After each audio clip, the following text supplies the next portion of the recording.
Hello friends, ഒരു പുതിയ വീഡിയോയിലേക്ക് എല്ലാവർക്കും സ്വാഗതം. ഇന്നത്തെ വീഡിയോ വളരെ പെട്ടെന്ന് തയ്യാറാക്കാൻ പറ്റുന്ന ഒരു ഈവനിങ് സ്നാക്കിൻ്റെ റെസിപ്പിയാണ്. ഇത് തിരുവനന്തപുരംകാരുടെ സ്വന്തം അലവാങ്ക് എന്ന് പറയും. പണ്ട് കാലത്ത് ഗ്രാമപ്രദേശങ്ങളിലൊക്കെ ഈ ചായക്കടകളിലൊക്കെ ചില്ലുകൂടിൽ കാണുന്ന ഒരു പലഹാരമാണിത് കേട്ടോ. ചൂട് കട്ടൻ കാപ്പിയുടെ ഒപ്പം നല്ല ടേസ്റ്റാണ് ഇത് കഴിക്കാനായിട്ട്. വളരെ പെട്ടെന്ന് തയ്യാറാക്കാൻ പറ്റും. അതുപോലെ നമ്മുടെ വീട്ടിലുള്ള ഇൻഗ്രീഡിയൻസ് മാത്രം മതി. പുറമേ നല്ല ക്രിസ്പി ആയിരിക്കും, എന്നാൽ അകം നല്ല സോഫ്റ്റും ആയിരിക്കും കേട്ടോ. കടിക്കാനൊക്കെ പറ്റും, നല്ല ടേസ്റ്റുമാണ്. ഇതെങ്ങനെയാണ് ഉണ്ടാക്കുന്നതെന്ന് നമുക്ക് നോക്കിയിട്ട് വരാം. അതിന് ഞാൻ കുറച്ച് ഇൻഗ്രീഡിയൻസ് എടുത്തു വച്ചിട്ടുണ്ട്.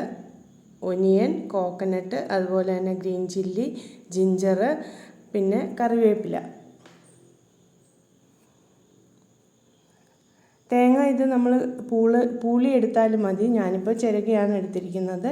ഒരു 1/4 കപ്പ് അളവിൽ ഗോതമ്പ് പൊടിയാണ് എടുത്തിരിക്കുന്നത്. അതിൻ്റെ പകുതി അരിപ്പൊടി എടുക്കുന്നുണ്ട്. ഗോതമ്പ് പൊടിയും അരിപ്പൊടിയും ഉപ്പും ചേർത്തിട്ട് ഒരു ലേശം വെളിച്ചെണ്ണ ഒഴിച്ചിട്ട് നമുക്ക് ഇതൊന്ന് നനച്ചെടുക്കാം. പൊടി ഒന്ന് നന്നായിട്ട് ആദ്യം ഒന്ന് നനച്ചെടുക്കണം. വെള്ളം തളിച്ചിട്ട് തന്നെ ഒന്ന് നനച്ചെടുക്കുക.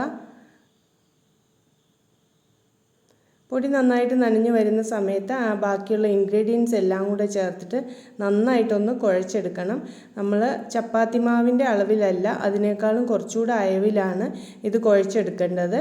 നമ്മൾ കയ്യുടെ വെള്ളയിൽ വെച്ച് പരത്തിയിട്ടാണ് ഇത് ഇടുന്നത്. സാധാരണ കടകളിലൊക്കെ വാങ്ങാൻ കിട്ടുന്നത് കുറച്ചുകൂടെ വലിയ സൈസിലുള്ളതായിരിക്കും. ഞാനിവിടെ ചെറുതായിട്ടാണ് ഉണ്ടാക്കിയിരിക്കുന്നത്.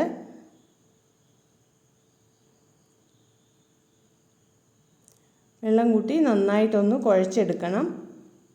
ഈ ഒരു കൺസിസ്റ്റൻസി മതിയാകും. ഞാനൊന്ന് കൈ കഴുകിയിട്ട് വരാം. കൈ കഴുകിയിട്ട് ആ കൈയുടെ ഇതിൽ ലേശം വെളിച്ചെണ്ണ തടവിയിട്ട് അതിലേക്ക് പരത്തി എടുക്കുകയാണ് ചെയ്യുന്നത്. ഞാൻ ഇങ്ങനെ എല്ലാം ഇതും ഒരു ഇലയിലേക്ക് പരത്തി വെച്ചിട്ടുണ്ട്. അത് എളുപ്പത്തിന് വേണ്ടിയിട്ടാണ് കേട്ടോ. നിങ്ങൾക്ക് ഈ ഓരോന്നായിട്ട് പരത്തിയെടുത്താലും മതിയാകും. ഞാനിതിങ്ങനെ എല്ലാം തന്നെ ഇലയിൽ പരത്തി വെച്ചിട്ടുണ്ട്.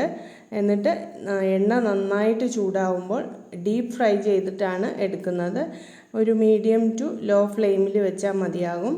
എണ്ണ നന്നായിട്ട് ചൂടാവണം കേട്ടോ, അല്ലെങ്കിൽ ഇത് എണ്ണ കുടിക്കുകയും ചെയ്യും, അത് മൂക്കുകയില്ല. അപ്പം നന്നായിട്ട് ചൂടായതിന് ശേഷം ഒരു മീഡിയം ടു ലോ ഫ്ലെയിമിൽ വെച്ചിട്ട് 2 സൈഡും അങ്ങോട്ടും ഇങ്ങോട്ടും തിരിച്ചിട്ട് നല്ല ബ്രൗൺ കളർ ആവുന്നിടം വരെ വറുത്തെടുക്കണം. നല്ല ടേസ്റ്റിയാണ്. അതുപോലെ തന്നെ മധുരമൊന്നും ഇല്ലാത്തതുകൊണ്ട് 1-2 എണ്ണമൊക്കെ നമ്മുടെ ഡയബറ്റിക് പേഷ്യൻസിനാണെങ്കിലും കഴിക്കാൻ പറ്റും. എണ്ണ പലഹാരം ആയതുകൊണ്ട് കുറച്ച് കഴിച്ചാൽ മതി. എന്നാലും മധുരമൊന്നും ഇല്ലല്ലോ. വളരെ ടേസ്റ്റി ആയിട്ടുള്ള ഒരു ഈവനിങ് സ്നാക്കാണ്. ഈ പേര് തന്നെ ഞാൻ തിരുവനന്തപുരത്ത് വന്നതിന് ശേഷമാണ് കേൾക്കുന്നത് കേട്ടോ. അപ്പം ഇന്നത്തെ വീഡിയോ ഇത്രയേ ഉള്ളൂ. ഞാൻ ഇത് 2 ബാച്ചായിട്ട് വറുത്തെടുത്തിട്ടുണ്ടായിരുന്നു. വീഡിയോ ഇഷ്ടമായാൽ ലൈക്ക് ചെയ്യണം, ഷെയർ ചെയ്യണം, കമൻറ്റ് ചെയ്യണം. Thank you.